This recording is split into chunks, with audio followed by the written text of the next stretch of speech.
জানেন কি, মুর্শিদাবাদের আসল নাম কিন্তু মুর্শিদাবাদ ছিল না। মোঘল সম্রাট আকবর কর্ণসুবর্ণের নাম বদলে রাখেন মাকসুদাবাদ।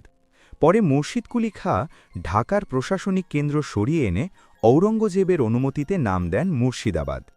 আর বীরভূম, সাঁওতাল ভাষায় বীর মানে জঙ্গল। আবার কেউ বলেন বাগদি রাজা বীর মল্লের নাম থেকেই বীরভূম।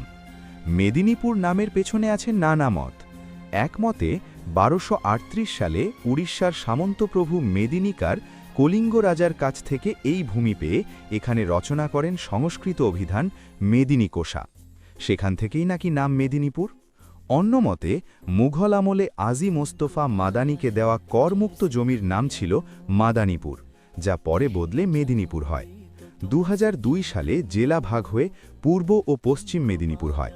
২০১৭ সালে ঝাড়গ্রাম আলাদা জেলা হয়। একসময়ে এই অঞ্চল জঙ্গলখণ্ড নামে পরিচিত ছিল। তোমার জেলার নাম কমেন্টে জানাও, পরের ভিডিওতে তার ইতিহাস বলবো। আরও জানতে সাবস্ক্রাইব করুন আল্টিমেট রহস্য।